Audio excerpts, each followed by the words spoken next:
एक व्यक्ति को कार दुर्घटना का सामना करना पड़ा क्योंकि वह समय पर घर से निकला था। जब वह फिर से उठा तो समय 7:50 पर वापस चला गया था। यह एक बुरे सपने जैसा लग रहा था। हालांकि जब वह कपड़े बदलने वाला था तो ड्रेसिंग रूम से एक और आत्मा बाहर निकली। वह व्यक्ति बुरी तरह डर गया। हालांकि दूसरे आत्मा ने कुछ भी असामान्य नहीं देखा और अपने काम की तैयारी जारी रखी। इस समय वह व्यक्ति यह देखकर आश्चर्यचकित था कि उसके सामने इस आत्मा की सभी हरकतें बिल्कुल वैसी ही थीं जैसी उसने अभी अभी याद की थी। जल्द ही समय ठीक 8 बजे आ गया। आने वाली कार दुर्घटना के बारे में सोचते हुए आदमी ने तुरंत दरवाजा बंद कर दिया। दुर्भाग्य से उसका अवरोध पूरी तरह से अप्रभावी था। एक भूत की तरह उसके अपने शरीर से होकर गुजर गया। इसके बाद जो हुआ वह अभी भी वैसा ही था जैसा उसकी याददाश्त में था। वह व्यक्ति असहाय होकर देखता रहा कि उसे टक्कर लगी और वह फिर से उड़ गया। अगले सेकंड में वह व्यक्ति फिर से चौंक कर जाग गया। समय 7:53 पर वापस आ गया था। हालांकि इस समय तक दो पिछले स्वयं पहले से ही कमरे में दिखाई दिए थे। हालांकि वह समझ नहीं पाया कि वास्तव में क्या हुआ था। वह आदमी जो पहले से ही अंतिम परिणाम जानता था, खुद को बचाने के लिए कड़ी मेहनत करना चाहता था।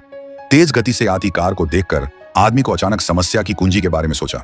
चूंकि वह व्यक्ति को रोक नहीं सकता था तो उसे कार रोक देनी चाहिए। वह बाहर गया और देखा कि त्रासदी फिर से सामने आने वाली है। आदमी ने जमीन से सांता क्लॉज को उठाया और उसे कार पर फेंक दिया। निश्चित रूप से अचानक हमले के कारण कार ने सीधे नियंत्रण खो दिया। क्या वह आखिरकार इस बार बच गया? हालांकि अगले ही सेकंड बेकाबू कार वास्तव में फिर से पलट गई। वह एक बार फिर जाग उठा। समय 7:68 हो गया था। इस बार उसके पास खुद को बचाने के लिए केवल 2 मिनट थे। वह जल्दी से दरवाजे की ओर भागा। हालांकि तब तक बहुत देर हो चुकी थी। इसके तुरंत बाद आदमी फिर से जाग उठा। इस बार ठीक 8 बज चुके थे। क्या वाकई कोई उम्मीद नहीं थी? आदमी ने गुस्से में अपने हाथ में अलार्म घड़ी फेंकी। ये कमरे में मौजूद एकमात्र काली दीवार घड़ी से टकराई जो अभी भी 7:5 पर थी। अगले ही सेकंड समय रुक गया। सब कुछ धीमा हो गया और केवल वह आदमी ही स्वतंत्र रूप से आगे बढ़ सकता था। इसलिए वह जल्दी से घर से बाहर भागा। सभी घटनाएं रुकी नहीं, वे बस धीमी हो गईं। आदमी ने दूर आसमान की ओर देखा। क्या यह एक खूबसूरत दिन की शुरुआत नहीं थी? खुद को समय के अधीन देखकर आदमी को आखिरकार सब कुछ समझ में आ गया।